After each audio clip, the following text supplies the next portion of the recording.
Le pasteur est déféré. Après la vidéo que Apouchou a montrée, c'est-à-dire le pasteur Zawi, il avait invité Apouchou chez lui. Il n'était pas là. Apouchou est arrivé, il allait dans le garage. C'est-à-dire que dans la maison du monsieur, il a un pack auto. Ouais. Mais pas n'importe quel pack auto. Le monsieur, il a des voitures de luxe. Le pasteur déféré à la MACA par les autorités compétentes de la Côte d'Ivoire. Ne dépassez pas cette vidéo, il vous donne plein de détails. Si moi c'est que dans ma vie que monter une vidéo, monter de l'argent, allez-moi me mettre au lit dans la situation dans laquelle je suis aujourd'hui là. Je n'ai jamais monté cet argent. Le pasteur Wilfried Zawi vient d'être arrêté. Ce soir, l'information tombe comme un coup de tonnerre sur la Côte d'Ivoire. Celui que ses fidèles appellent le révérend. Celui que l'on voit rouler en Rolls-Royce à 350 millions, en McLaren à 150 millions. Celui dont le parc automobile dépasse à lui seul les 2 milliards de francs CFA, se retrouve ce soir derrière les murs de la MACA. Et tout ça à cause d'une seule vidéo. La vidéo d'Apouchou National. Prenez le temps de mesurer ce que cela signifie. Nous ne parlons pas d'un inconnu. Nous ne parlons pas d'un homme ordinaire que personne ne connaît. Nous parlons du révérend pasteur Wilfried Zawi. Un homme qui remplit des salles entières. Un homme dont les sermons circulent sur toutes les plateformes numériques. Un homme que des milliers de fidèles suivent chaque semaine, les yeux dans les yeux, suspendu à chacune de ses paroles. Un homme qui, à lui seul, représente pour beaucoup une forme d'espoir, de réussite, de preuve vivante que la foi peut transformer une vie. Ce soir, cet homme est derrière les barreaux, et la Côte d'Ivoire entière est sous le choc. Mais revenons au début. Revenons à l'essentiel, parce que cette histoire ne commence pas aujourd'hui. Elle couvait depuis des années, dans l'ombre, dans le silence, dans l'indifférence générale. Depuis des années, tout le monde voyait ce pasteur vivre comme un roi. Les voitures de luxe garées devant son église, visibles de loin, brillantes sous le soleil d'Abidjan. Les biens immobiliers qui s'accumulent. Le train de vie extravagant que n'importe quel observateur pouvait constater. Les voyages à l'étranger, les hôtels 5 étoiles, les tenues soignées, les montres de marque, tout ce qui, dans la vie de cet homme, criait la fortune à chaque instant. Et pourtant, personne ne posait de questions. Absolument personne. Ni quand il exhibait ses bolides sur les réseaux sociaux, en live, devant des milliers d'abonnés qui commentaient, qui aimaient, qui partageaient, ni quand les photos de ses Rolls-Royce faisaient le tour de la toile ivoirienne, provoquant tantôt l'admiration, tantôt la jalousie, rarement la suspicion. Ni même, et c'est là le plus troublant, ni même quand il a décidé de se présenter comme candidat à l'élection présidentielle de Côte d'Ivoire. Parce que vous rendez-vous compte, lorsqu'un homme se présente à la présidence d'un pays, les enquêtes de moralité, les vérifications financières, les investigations sur l'origine de sa fortune, tout cela devrait être automatique, obligatoire, incontournable. Mais non, rien. Le silence total, comme si cet homme vivait dans une bulle intouchable, protégé par sa robe de pasteur, par sa Bible, par son autel, et puis Apouchou National entre en scène. Une vidéo, juste une vidéo, publiée sur les réseaux sociaux, regardée par des milliers, puis des centaines de milliers de personnes en quelques heures seulement. Une vidéo qui pose les bonnes questions, qui montre ce que tout le monde voyait sans vouloir voir, qui dit tout haut ce que beaucoup chuchotaient tout bas depuis longtemps. Et soudainement, comme par magie, comme si un interrupteur avait été actionné quelque part dans les couloirs du pouvoir ivoirien, la justice se réveille. Les enquêteurs entrent en action. Les convocations tombent. Et le révérend pasteur Wilfried Zawi, qui se pensait peut-être à l'abri, qui avait peut-être l'habitude que les regards se détournent, se retrouve face à une machine judiciaire qui, pour une fois, ne regarde pas ailleurs. Les enquêteurs lui posent la question.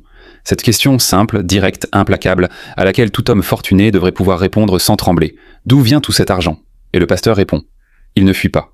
Il ne se dérobe pas. Il arrive avec ses avocats, bien entourés, bien préparés. Il explique. Il parle d'immobilier, de ses investissements dans la pierre, de ses acquisitions foncières réparties sur le territoire. Il parle d'agriculture, de terres cultivées, de production qui génère des revenus.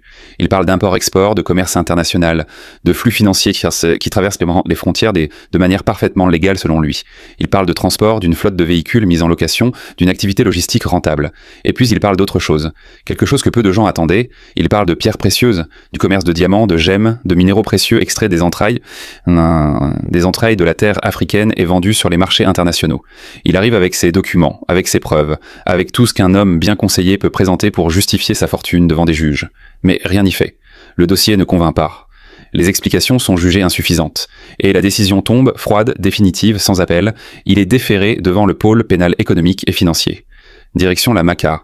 Et c'est là, précisément à ce moment-là, que l'affaire bascule dans une toute autre dimension. Parce que derrière cette fortune, il y a un nom qui revient. Un nom lourd. Un nom puissant. Un nom qui dépasse largement les frontières de la Côte d'Ivoire et qui nous emmène dans les hautes sphères du pouvoir africain. Ce nom, c'est celui de Denis Sassou Nguesso, le président de la République du Congo. Celui que l'on appelle le sphinx de la boucle du Congo, l'un des chefs d'État les plus anciens et les plus influents du continent africain. Parce qu'il faut comprendre quelque chose. Le pasteur Wilfried Zawi ne se rendait pas au Congo-Brazzaville comme un simple touriste. Il ne prenait pas l'avion pour aller visiter les parcs naturels ou photographier les paysages de la forêt congolaise. Non. Quand le pasteur Zawi débarquait à Brazzaville, c'était tapis rouge. C'était haut accueil au palais présidentiel. C'était le protocole réservé aux dignitaires, aux chefs d'État, aux alliés de la première heure. Des hommes en costume sombre l'escortaient. Des voitures officielles l'attendaient sur le tarmac. On ne reçoit pas n'importe qui de cette façon. On ne déroule pas le tapis rouge pour un influenceur lambda, pour un pasteur ordinaire venu chercher du contenu pour sa chaîne YouTube. Non. Quand on vous reçoit ainsi, c'est que vous avez quelque chose que le pouvoir veut, ou que le pouvoir a quelque chose que vous voulez. Et ce quelque chose, aujourd'hui, on commence à en voir les contours. Les pierres précieuses. Le Congo est un pays d'une richesse naturelle absolument phénoménale. Des diamants, des métaux rares, des minéraux stratégiques que le monde entier s'arrache. Et quand vous avez des connexions avec la famille présidentielle congolaise, quand vous avez des partenariats dans ce secteur ultra lucratif, les flux d'argent qui en découlent peuvent atteindre des sommets que peu d'entreprises légales en Côte d'Ivoire peuvent espérer générer. Des centaines de millions, peut-être des milliards. De l'argent qui arrive, qui circule, qui s'investit dans des voitures, dans des maisons, dans des actifs tangibles que tout le monde peut voir, admirer, envier. Et c'est justement ce point qui est au cœur de l'accusation. Parce que la question n'est pas seulement de savoir d'où vient l'argent. La question est de savoir si cet argent a été déclaré, si les transactions ont été enregistrées, si les impôts ont été payés, si les circuits financiers utilisés sont ceux d'un homme d'affaires honnête ou ceux d'un système organisé pour dissimuler l'origine réelle de fonds qui ne peuvent pas être présentés à la lumière du jour. Le blanchiment d'argent, c'est exactement cela. Prendre de l'argent dont l'origine est douteuse ou illégale, et le faire passer à travers des entreprises, des investissements, des transactions commerciales apparemment légitimes, pour lui donner une apparence de respectabilité. Et selon les enquêteurs, c'est précisément ce que le pasteur Zawi aurait fait, avec les voitures, avec l'immobilier, avec ses multiples entreprises, avec tout ce bel édifice financier qu'il avait soigneusement construit autour de lui. Mais il y a une autre question que personne ne peut esquiver ce soir. Une question qui dérange, qui gratte, qui met mal à l'aise. Pourquoi maintenant ?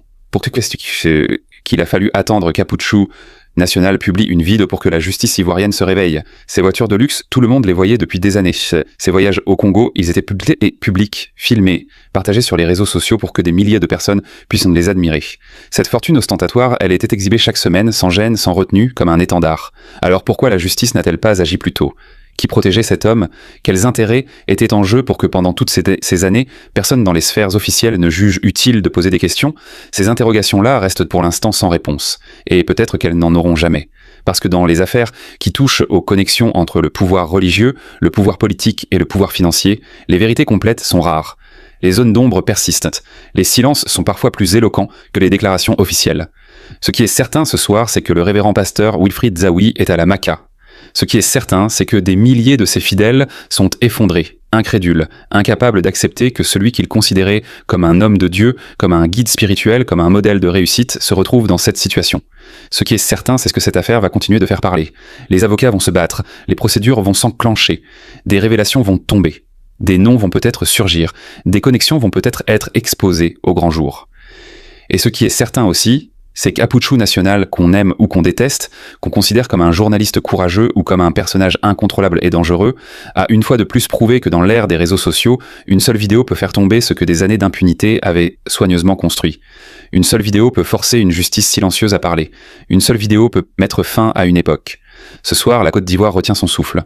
Les fidèles prient. Les internautes s'emballent. Les commentaires se multiplient à une vitesse vertigineuse. Certains défendent le pasteur convaincu qu'il est victime d'un complot, d'une persécution orchestrée par des ennemis puissants qui veulent sa perte. D'autres, au contraire, estiment que la justice a enfin rattrapé un homme qui se croyait au-dessus des lois, protégé par sa Bible et ses connexions internationales. Et entre ces deux camps, il y a ceux qui simplement attendent, qui veulent des preuves, qui veulent entendre le pasteur parler, se défendre, expliquer, qui veulent un communiqué officiel, une déclaration, quelque chose de concret, qui permette de séparer le vrai du faux dans ce tourbillon d'informations qui circulent à toute vitesse sur la toile ivoirienne. Pour l'instant, le communiqué officiel n'est pas encore tombé. Les sources restent à confirmer. Mais les éléments qui remontent de plusieurs directions convergent tous vers la même conclusion.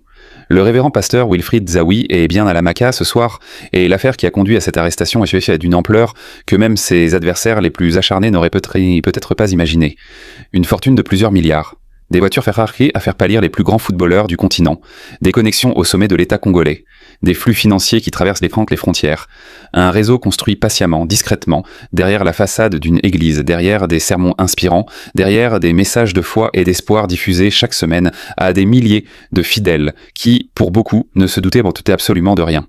Voilà ce que cette affaire révèle ce soir. Voilà ce que la vidéo d'Aputchou National a déclenché. Voilà où en est la Côte d'Ivoire en ce moment même, suspendue entre la stupeur et l'attente, entre l'incrédulité et la colère, entre la compassion pour un homme tombé et la légitime exigence de vérité que tout citoyen est en droit de réclamer. Cette affaire n'est pas terminée. Elle ne fait que commencer. Et nous serons là à chaque étape pour vous en rendre compte. Restez connectés. Ne changez pas de chaîne. Parce que dans les heures et les jours qui viennent, cette histoire va encore nous réserver des surprises. Et vous méritez de tout savoir.